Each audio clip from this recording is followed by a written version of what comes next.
Back to my channel. ఈరోజు ఏం జరగబోతుందో తెలుసుకుందామా? ఇంకా ఎపిసోడ్లోకి వెళ్ళిపోతే మీనా ఇంటికి వస్తుంది. రాగానే ఇంకా ప్రభావతి, ఏంటి ఆలస్యమైంది, మార్కెట్కి వెళ్ళి ఇంతసేపైనా ఇంటికి రాలేదేంటి, ఎక్కడికి వెళ్ళావు? అది అత్తయ్య, మా అమ్మ వాళ్ళ ఇంటికి వెళ్ళాను. అక్కడికి ఎందుకు వెళ్ళావు? అయినా పనా పాట ఎప్పుడు చూసినా మీకు మాయదారి సంతే. సర్లే కానీ ముందు వెళ్ళు, టైం అయిపోతుంది. ఆ చేపల్ని చేసేసి పీతలన్నీ కూడా నీట్గా క్లీన్ చేసేసి వంట మొదలుపెట్టు. అది కాదత్తయ్య. ఏంటి? నాకు ఆకలిగా ఉంది, టిఫిన్ కూడా తినలేదు. ముందు టిఫిన్ చేస్తాను. దీనికేం తక్కువ లేదు. వెళ్ళి తిను, తిన్నాకే చెయ్యు. ఎలాగో ఇద్దరు తోటికోడల్ని తినకుండానే పంపించావుగా, వాళ్ళది కూడా నువ్వే తిను అని అనగానే మీనాకి చాలా బాధగా అనిపిస్తుంది. ఇక మీనా, వద్దులే అత్తయ్య, ఇప్పుడు నాకు ఆకలిగా లేదు. అబ్బో, పౌరుషం ఒకటి ఏడ్చిందా? అనేసరికి కోపం వచ్చేసిందా? తిన్నంటున్నావు? అమ్మా, నేనేమి నిన్ను అనలేదు. నీ ఇష్టమైతే తిను, లేకపోతే మానేసే. మళ్ళీ ఆ బాలుగాడికి నేనేదో చేశానని లేనిపోయిన చెప్పమాకు. అత్తయ్య, నేనెప్పుడు కూడా ఆయనతో మీ గురించి ఏది చెప్పలేదు.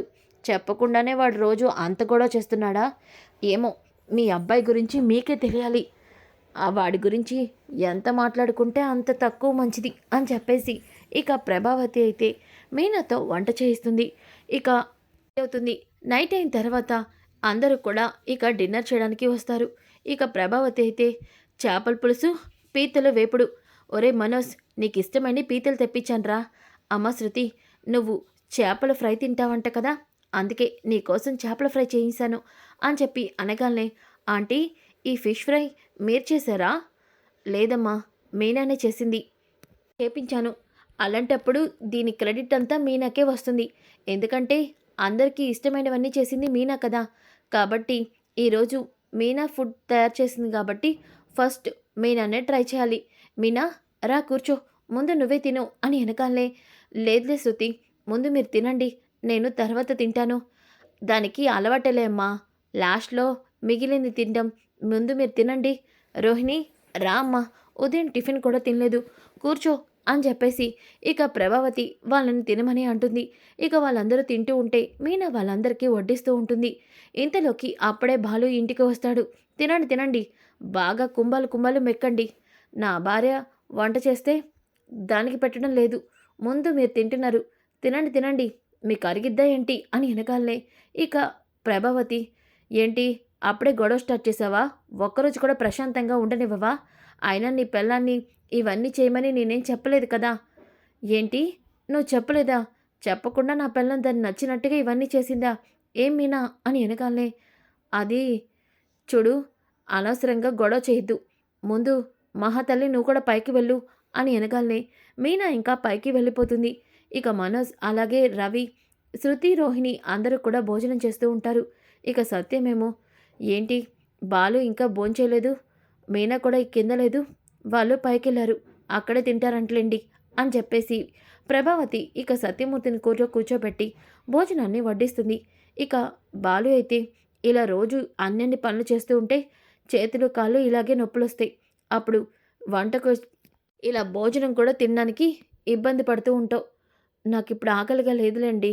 ఏంటి ఆకలిగా లేకపోయేది? అంత పని చేస్తే ఆకలి లేకుండా ఉంటుందా ఏంటి? ఉండు, నేనే భోజనం తీసుకొస్తాను అని చెప్పి బాలు ఇంకా భోజనం తీసుకొచ్చి మీనాకి ప్రేమగా తినిపిస్తూ ఉంటాడు. ఇక మీనా, నాకు ఎవరు తోడు లేకపోయినా మీరు నాకు తోడుగా ఉన్నారు, అదే నాకు సంతోషం అని అంటుంది. ఇదిగో, ఇలా సతీ సావిత్రి డైలాగులు చెప్పావనుకో, మా అమ్మ నీతో ఇంకా పనులన్నీ చేయిస్తుంది. అందుకే కొంచెం ఎదురు తిరుగు. వాళ్ళు పనులు చెప్పినా చేయనని చెప్పు. అయినా ఆ ఇద్దరు కోడలు ఏ పని చేయనప్పుడు నువ్వే ఎందుకు అన్ని పనులు చేయాలి? ఈసారి నేను చేయనని ముఖం మీద చెప్పు, పర్వాలేదు. అది కాదండి, వీళ్ళందరూ మనవాళ్ళే, మన వాళ్ళ కోసం మనం పనిచేయడంలో తప్పేముంది? అది వాళ్ళు కూడా అనుకోవాలి కదా మీనా. నువ్వింత పనిచేస్తున్నావు, కానీ ఆ డబ్బులమ్మకి, ఆ డబ్బులున్న అమ్మాయికి, ఈ పార్లర్ అమ్మకి నీ మీద ఏమైనా ప్రేమ ఉందా? అంతెందుకు, ఆ లక్షవతి వాళ్ళ కోడలిద్దరూ డబ్బు తెచ్చారన్న సంతోషంతో వాళ్ళని నెత్తిన పెట్టి చూసుకుంటుంది. కానీ నీతో ఏ రోజైనా ప్రేమగా మాట్లాడిందా? చెప్పు. ఏవండి, సర్లే ఇవన్నీ ఇప్పుడెందుకు గాని, ఇవన్నీ ఎప్పుడు ఉండేవి. ముందు నువ్వు భోంచెయ్యి అంటూ బాలు అయితే మీనాకి భోజనాన్ని తినిపిస్తాడు. ఇంకా ఉదయం అవుతుంది. ఉదయమైన తర్వాత అప్పుడే పార్వతి ఇంటికి వస్తుంది. సత్యమూర్తి హాల్లో పేపర్ చదువుతూ ఇక పార్వతిని చూసి, చెల్లమ్మా ఇలా వచ్చారేంటి? రండి కూర్చోండి. అమ్మ మీనా అని మీనాని పిలుస్తూ ఉంటే అప్పుడే మీనా, బాలు, ఇక రోహిణి, మనోజ్, ఇక ప్రభావతి అందరూ కూడా హాల్లోకి వస్తారు. ఇక మీనా ఏమో అమ్మా ఇలా వచ్చావేంటి అని అంటూ ఉంటే అప్పుడే శృతి, మీనా మీ అమ్మగారా? అవును శృతి. అమ్మా తనే శృతి, రవి వాళ్ళ భార్య. నమస్తే అమ్మా. నిన్ను చూడలేదు కానీ మా మీనా చెప్తుంది నువ్వు చాలా మంచిదనవని. అబ్బో ఇప్పుడు నువ్వు మంచితనం గురించి సర్టిఫికెట్ ఇవ్వడానికి వచ్చావా ఇంటిక్కడికి అని ప్రభావతి అంటుంది. ఇక సత్యమూర్తి, కాసేపు నువ్వు సైలెంట్గా ఉంటావా ప్రభా? చెల్లమ్మా ఎందుకు వచ్చారు? ఏదైనా ముఖ్యమైన పనుందా? ఆ లేకపోతే ఈమెకేమైనా మినిస్టర్ సంతకాలు చేయాల్సిన పనులున్నాయేంటి అని ప్రభావతి అంటూ ఉంటే ఇక బాలు, నీకెలా ఉన్నాయో మా అత్తగారికి కూడా అంతే. నీకంటే మా అత్తగారు నువ్వంటే ఖాళీగా తిని ఇంట్లో కూర్చుంటావు. మా అత్తగారు అలా కాదు కదా. ఉదయాన్నే లేచి పూల కొట్టుకు వెళ్ళి పూలు కట్టి ఆ పూలని అమ్మి చాలా కష్టపడతారు. చెప్పండి అత్తయ్య, మీరెందుకు వచ్చారో ముందు ఆ విషయం చెప్పండి అని వెనకాలనే, అన్నయ్య గారు నా మెడలో అంటే పురుస్తుల తాడు లేదు. ఆయన ప్రాణాలతో పోయినప్పటి నుంచి తాడుని పక్కన తీసి పెట్టించాను. మీనాకి గొలుసు లేదు కదా, అందుకే ఆ పుస్తుల తాడుని మీనా మెడలో మంగళసూత్రం చైన్ తయారు చేయించి తీసుకొచ్చాను. అది మీనాకి ఇచ్చిపోదామని వచ్చాను అని వెనకాలనే ఒక్కసారిగా మీనా, బాలు, సత్యమూర్తి అందరూ షాక్ అవుతారు. ఇక ప్రభావతి, అబ్బో ఈ విషయం అప్పుడే నీ దాకా చేరవేసిందా నీ కూతురు? నాకు తెలుసు. అత్త రాచి రంపాలు పెడుతుంది, తన మెడలో బంగారం లాక్కుంది, నా మంగళసూత్రాలు కూడా తీసుకుంది, నన్ను రోజు ఏడిపిస్తుంది. ఇలా అన్ని చాడీలు చెప్పేశావా మీ అమ్మతో? ఎంతలోకి చేరేసేసావు ఇవన్నీ అని అంటూ ఉంటే సత్యమూర్తి, ప్రభా నోరు మూస్తావా కాసేపు అని అంటూ ఉంటే ఇక పార్వతి, అమ్మ మీనా ఈ మంగళసూత్రం చైను నీ మెల్లో వేసుకో అమ్మ పూసలు గుచ్చి అని వెనకాలనే, అమ్మ ఎందుకు ఇవన్నీ? నేను చెప్పాను కదా ఇలాంటివన్నీ నాకు ఇష్టం లేదు అని. ఎందుకు ఇవన్నీ చేస్తున్నావు నువ్వు? అబ్బో ఇప్పుడు ఆ చైన్ కోసం మేము బీరువాలు కొనాలేమో, అంత బీరువా కూడా మా దగ్గర లేదు. నువ్వు తెచ్చిన బంగారం దాచిపెట్టడానికి ఇప్పుడేం చేయాలి అని వెనకాలనే సత్యమూర్తి, ప్రభా ఇక నోరు మూస్తావా, నా చేతికి పని చెప్పమంటావా? సర్లే నేను మౌనంగానే ఉంటాను అని అంటూ ఉంటే ఇక బాలు అయితే, అత్తయ్య గారు ఇవన్నీ మీరు ఇవ్వాల్సిన అవసరం లేదు. మీనాకి పుస్తక తాడు నేను చేయిస్తాను. అలాగే మీనాకి ఏం కావాలో అన్నీ నాకు లిస్ట్ రాసి ఇచ్చింది, అవన్నీ నేను చేయిస్తాను. ఈ చైన్ మాత్రం మీరు మీనాకి ఇవ్వద్దు. అది కాదు బాబు, ఆడపిల్ల అలా మెడలో పసుపుతాడు వేసుకొని ఉంటే తన తోటి కోడల దగ్గర కూడా తనకి అవమానంగా ఉంటుంది. అందుకనే ఈ పుస్తల తాడు నేను నా మీనా పుట్టింటి నుంచి ఇస్తున్నాం కాబట్టి మీనా తీసుకోవడంలో ఎటువంటి ఇబ్బంది లేదు. అన్నయ్య గారు కాదని చెప్పద్దు అని పార్వతి కూడా అంటుంది.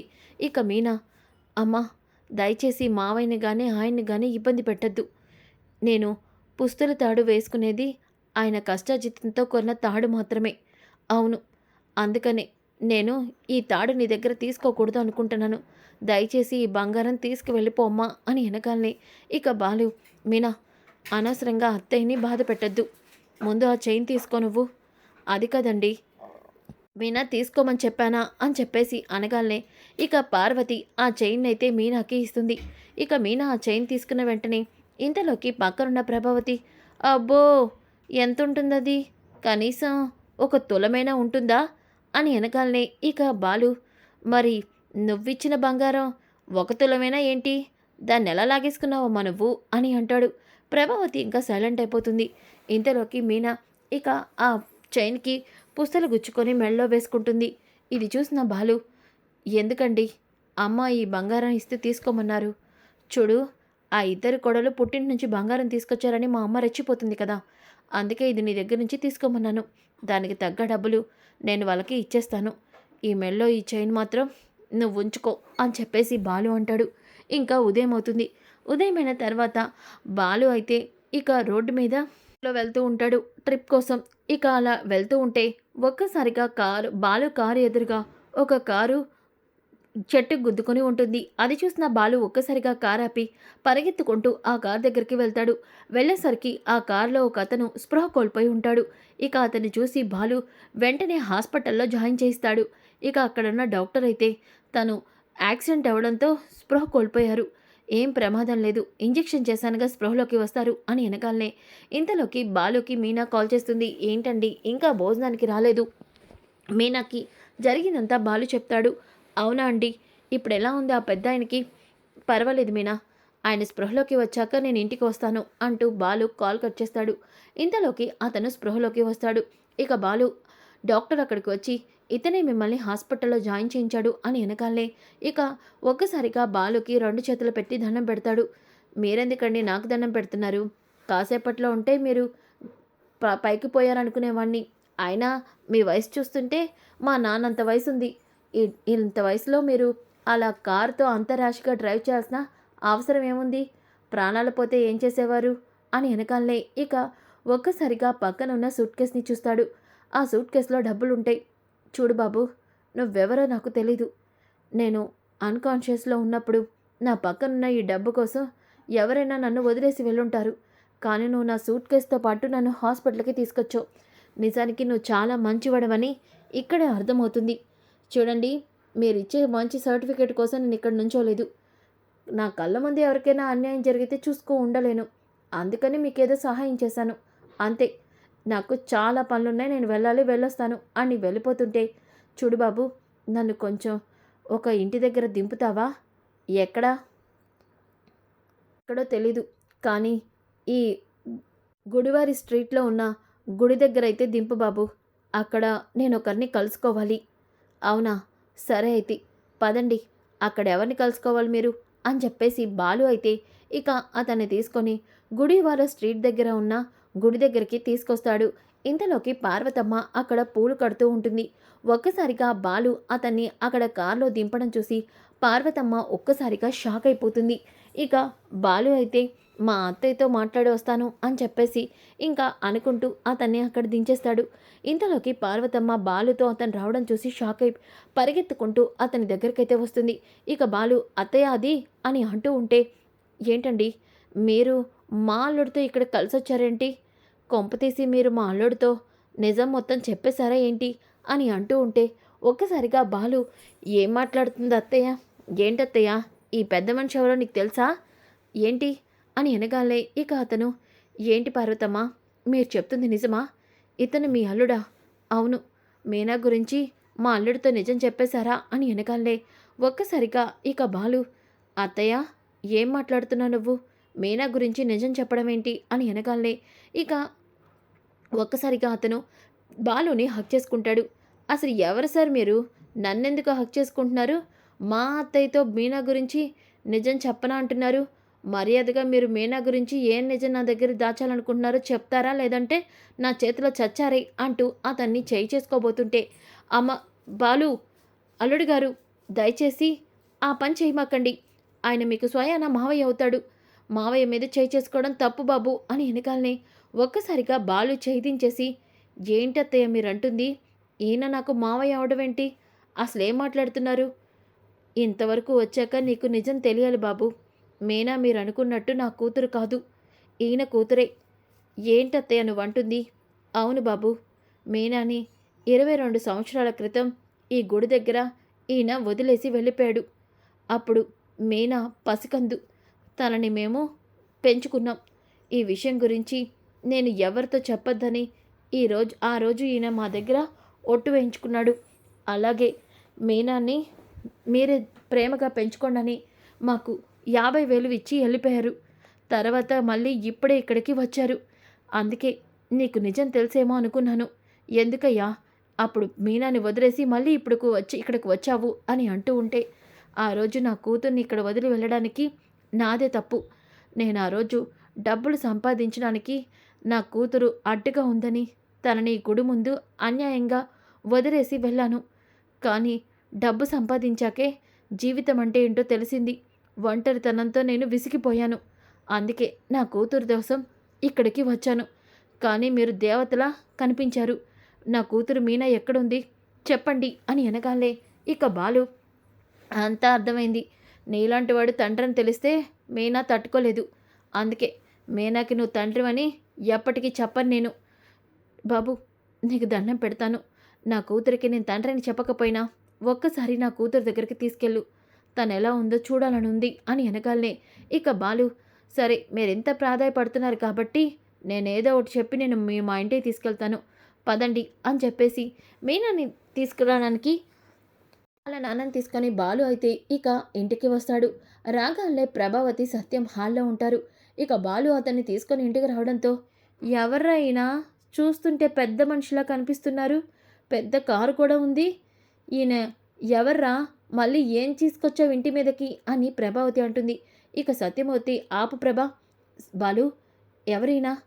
నాన్న, ఈయన మీనా వాళ్ళ బంధువంట. మీనాకి దూరపు చుట్టం. మీనాకి బాబాయ్ వరుస అవుతారంట. మీనాని చూస్తానంటే ఇంటికి తీసుకొచ్చాను అని ఎనకాలనే ఒక్కసారిగా ప్రభావతి షాక్ అయిపోతుంది. అప్పుడే మీనా ఇక అక్కడికి వస్తుంది. ఏంటండి, ఈయన మా చుట్టమా? బాబాయా? నాకు తెలీదే. నీకు కూడా తెలీదంట. మీ చిన్ననాటి బంధువంట.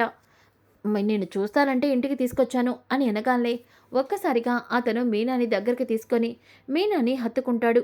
అమ్మ మీనా అంటూ ఇక మీనాని చాలా ప్రేమగా చూస్తూ ఉంటే ప్రభావతి షాక్ అయిపోతుంది. రోహిణి, శృతి కూడా అక్కడికి వస్తారు.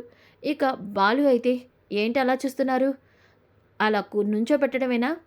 మీనా, వెళ్ళి నీ చేత్తో మంచి కాఫీ పెట్టి తీసుకురా ఈ పెద్దాయనకి అని అనగాలనే ఇక మావయ్య గారని బాబు అని అంటాడు. అదే మావయ్యకి అని అనగాలనే మీనా కాఫీ తీసుకొచ్చి ఇస్తుంది. ఇక కాఫీ తాగిన మీనా వాళ్ళ నాన్న ఇక వెళ్ళిపోతూ, వెళ్ళాలని నాకు అనిపించట్లేదమ్మా, కానీ నేను వెళ్ళిపోవాలి. కానీ వెళ్ళే ముందు నీకు నేను కొన్ని ఇచ్చి వెళ్తాను అని చెప్పేసి ఇక తన సూట్ కేసు ఓపెన్ చేసి తన కోట్ల ఆస్తి డాక్యుమెంట్స్ని, అలాగే ఒక మంచి డైమండ్ నెక్లెస్ని మీనా చేతిలో పెడతాడు. ఆ మీనా అవి చూసి, ఏంటండి ఇవి నాకిస్తున్నారు? చూడమ్మా, నాకు పిల్లలు లేరు. నాకున్నది మీరు మాత్రమే. అందుకే నువ్వెక్కడున్నావో చూసి నీకు ఇవన్నీ ఇద్దామనే వచ్చాను అని వెనకాలనే, అదేంటి మీరు మా బంధువు అంటున్నారు, ఇవన్నీ నాకు ఇస్తున్నాడేంటి? నాకు ఇష్టం లేదు. మీనా, కాదన మాకు. ఆయన ఎంతైనా నీకు తండ్రి లాంటివారు. ప్రేమగా నీకు ఇస్తుంటే ఎలా వద్దంటావు? తీసుకో అని వెనకాలనే ప్రభావతి, తీసుకోవే, నువ్వు నిజంగా అమాయకురాల్లా ఉన్నావు. ఇంత ఆస్తిస్తుంటే వద్దంటావేంటి అని చెప్పేసి అనగానే, ఆ డైమండ్ నెక్లెస్ ఎంతుంటుందండి? ఆ డైమండ్ నెక్లెస్ 2 కోట్లు అని అనగానే శృతి, నేను మా మమ్మీ నాకు ఇచ్చిన నగలు కూడా ఒక 50 లక్షలు ఉంటాయి అంతే. కానీ ఈ నెక్లెస్ ఒకటే 2 కోట్ల అని అనుకుంటూ షాక్ అవుతుంటే రోహిణికైతే కళ్ళు తిరిగినంత పని అవుతుంది. ఇక అదంతా కూడా ఇవ్వడంతో ప్రభావతి షాక్ అయిపోతుంది. సో ఫ్రెండ్స్, కమింగ్ ఎపిసోడ్ అయితే చాలా ఇంట్రెస్టింగ్గా ఉంటుంది. Don't miss. ఈ వీడియో నచ్చితే తప్పకుండా లైక్ చేసి షేర్ చేయండి. Thanks for watching. ఇక బ్యాక్ టు మై ఛానల్. ఈరోజు ఏం జరగబోతుందో తెలుసుకుందామా? ఇంకా ఎపిసోడ్లోకి వెళ్ళిపోతే